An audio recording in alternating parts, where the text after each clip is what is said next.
Hello, hello. Welcome back to our discussion of Season 2 of One Punch Man. Today's episode 11. Everyone's Dio. Yes, but no. Oh, I'm sorry, it was everyone's dignity, my bad. Talking about your mistype. I almost would prefer to just put it in there anyway, just because it's a hilarious thing. And just replace our heads with Dio. We are all Dio here. We are Legion. Oh. I've noticed that JoJo's Bizarre Adventure Part 3 is sneaking into everything we do. JoJo in general is sneaking into everything we do, because it's great. I want more. I'm still reading Part 7, and it's amazing. But we're not here to talk about that today, unfortunately. No matter how much I want it to just keep going. We are here to talk about One Punch Man and how good or bad or meh it was. I'm leaning more toward that last one, honestly. At least it's not bad. It's average and I mean, arguably that's worse if something's more forgettable than it is bad or good. oh. So you will say this whole season was meh? More or less. Like there's some decent parts in here, but for the most part, the spectacle is extremely toned down compared to the original series, like the original season. I wait, what was it? Later was the same, but the director was not. I can't say about the writer, but I know for sure the director was not because they moved studios. Different animation studios were doing season 1 versus season 2. So the director has definitely changed. I don't know about the writer. I would assume so, unless it was pre-written beforehand. But I mean, they're just adapting the manga, so there's no real. It's hard to make that super different writing wise, because you're adapting from something. You're not coming with this off the spot. Off the cuff, not on the or on the spot, whichever. Actually, on Wikipedia, the director is lumped between season 1 and season 2, but the producers are all grouped together, so I'm not too sure what that means. I mean, the producers are just the ones funding the show. So it may have the same funders Yes. throughout season 1 and 2. Well, yeah, because they're the ones that are hiring the people to do the animation for it. This week's episode starts off with Garo being surrounded by all the heroes, with him slowly weakening from the arrows in his back. Don't worry, that's not going to change by the end of the episode. But he manages to turn the fight around by using all the heroes' powers against themselves in rather interesting ways. Yeah, but you come down to the point of like, well, where is Garo pulling this bullshit from then, right? Each and every second he's ready to drop over, but then all of a sudden, nah, I don't feel like it yet. Nah, I'm not going to do that yet. Well, his stamina from his fighting style is probably what's powering him through. Yeah, but even his mental state is saying things like, I don't know, it's getting real blurry. I can't real move that well with my leg the way it is. And then he's just like, nah, I'm going to do it anyway, though. Even, what was the chain gun guy's name? Death Gatling? Thank you. He was saying, how are you still moving the way you are? Yeah. I mean, I'm pretty sure the Arrow dude would know his poison very well, and Death Gatling, having gathered them all, would have a very good idea of how strong that poison would be. Mm-hmm. They all set up this plan. They should know just how potent that poison is. But does it affect people differently? I would assume not. Obviously, there's going to be a difference in dosage based on, like, the person's body mass and the gender and all sorts of different things, but you'd still have a decent average of how that's going to affect everyone. And besides, Death Gatling saw him before he gathered everyone to go and take him out. He'd have an idea of his stature. Okay. and he'd be like, all right, yeah, no, this is more or less, the stature that he was. This is about the build. You can cram this much poison into that without, killing him. Which they eventually want to do by the end of the episode. Well, they're not really given much choice, to be fair. By the time they're like, nah, let's just kill him, though, it's when they've lost half of the people that are with them. Like, half of the heroes are out. And I kind of felt bad for the little boy because he was kind of idolizing Garo until he found out, you're a monster. Run away, run away. I wouldn't say idolizing, really. Befriending, I would say. I don't think idolizing is the word. But yeah, befriending would be where I was going for. He definitely seemed to be, like, slowly building a relationship with Garo until this whole thing freaked him the fuck out. Which, again, the way Garo was talking and the fact that, he's not exactly quiet, neither are the heroes when they were talking, why the kid can't hear what's going on and figure things out for himself. Specifically that last episode. It's far less so in this one, but previous episode, it's like, kid, are you not hearing this shit go down? Yeah, it's weird that the kid didn't hear them. They're not exactly quiet about it. No. They're not quiet at all. I'd say they were next thing to shouting anyway. Yeah, he more or less uses the hero's powers against them, which again, feels like it comes out of nowhere, I think.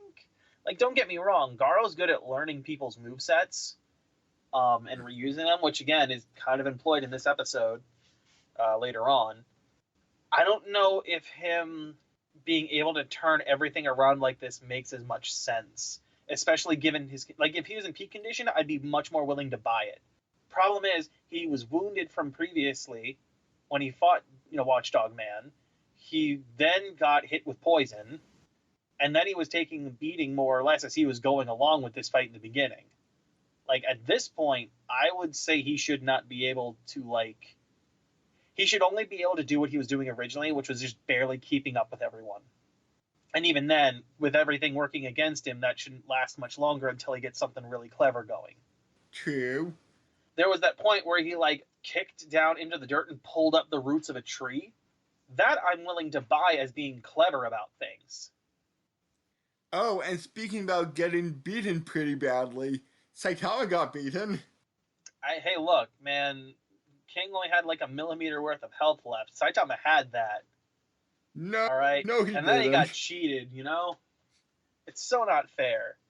But, he doesn't have human emotions or anything, which is why he wasn't completely and utterly deranged at the idea of having lost to King again.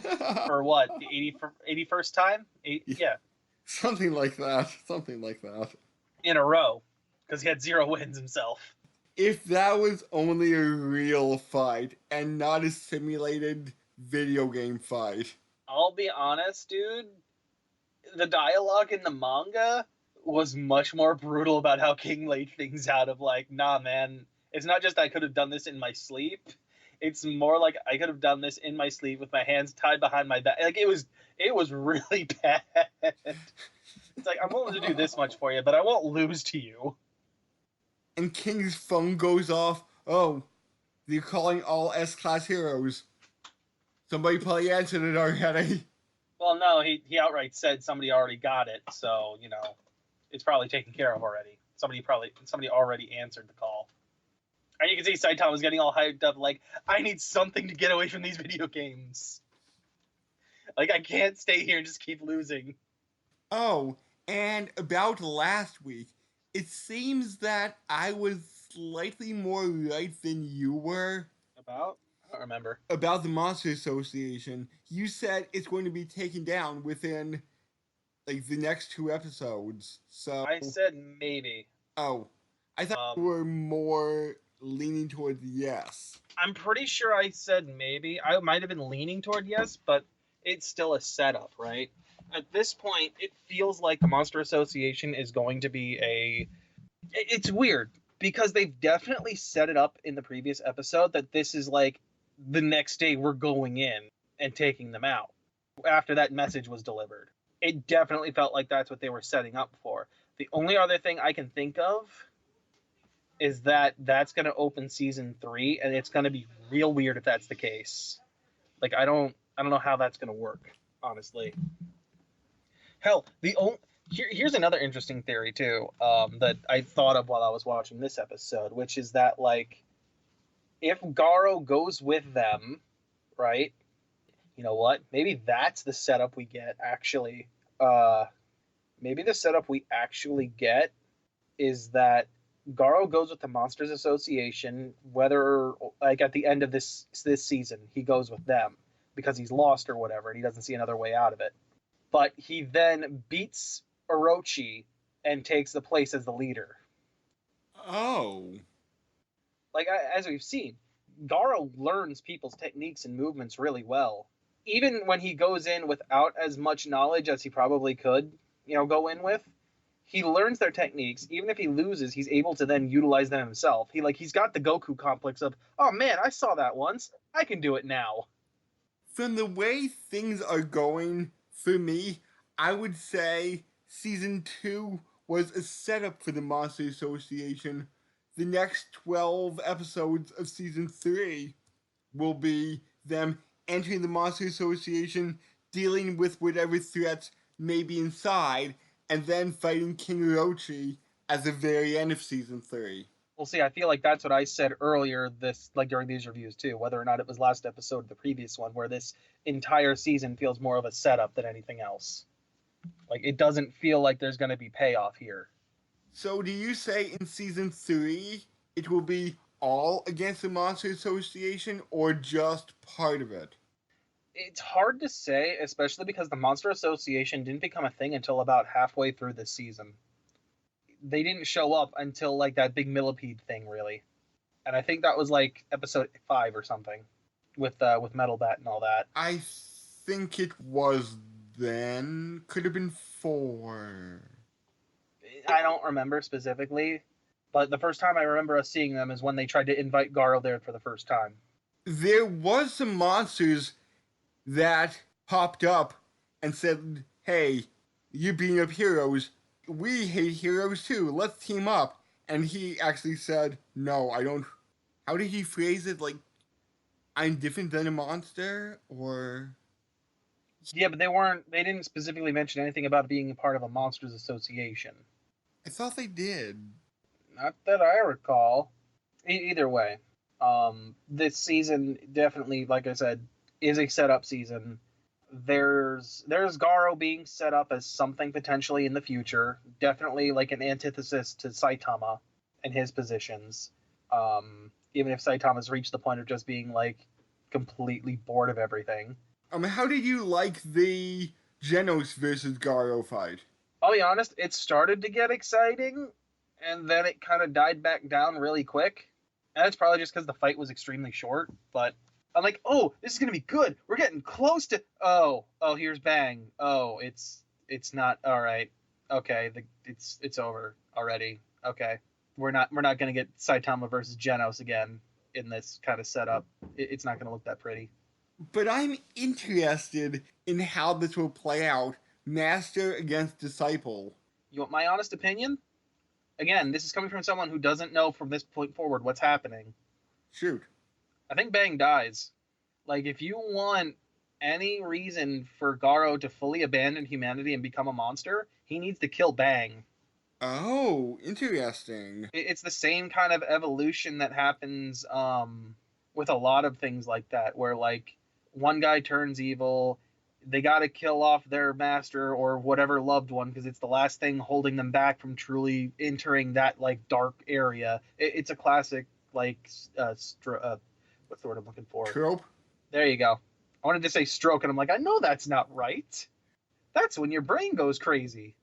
But yeah, no, that's definitely like a classic trope of just like, this is how it goes wrong. This is the last tether to break me from where I was. Well, we'll find out next week if you're ready or not. It's true, but yeah, the Genos versus Saitama, yeah. Garo was. It started to get good, and then it went back to what we had originally, which is disappointing. I did like the fact that Garo used Watchdog Man's fighting style. Yes, that was a perfect example of him pulling a Goku and stealing somebody else's techniques and style of movement, right? And it's just highlighting more and more what Garo does. It's he gets beaten down, he learns, and then he comes back stronger. He gets a Zenkai boost, just like every Saiyan who gets near death and comes back to life from it. He ate a senzu bean. Sensu beans are just full vitality heals. They're Mm. not going to give you a boost. It's the Zenkai boost that Saiyans get specifically whenever they're whenever they take near lethal damage and then come back from that, they get a boost to their everything. Oh yeah, and senzu beans. They're just healers. The only reason Sensu beans you would think would be combined with that is just because that's an easy way to just like, hey, come on, hit me with a blast and nearly kill me. Cool, let me munch on this Sensu bean now. Awesome, I'm stronger now. Now, if the Saiyans weren't dirty, honorable bastards, they'd just be doing that all day long until the Sensu beans ran out. I could go into a discussion about Dragon Ball right now, but I don't want to since this episode is just about over. We started with JoJo, we talked about One Punch, and now we're into Dragon Ball. Yay! Oh, God.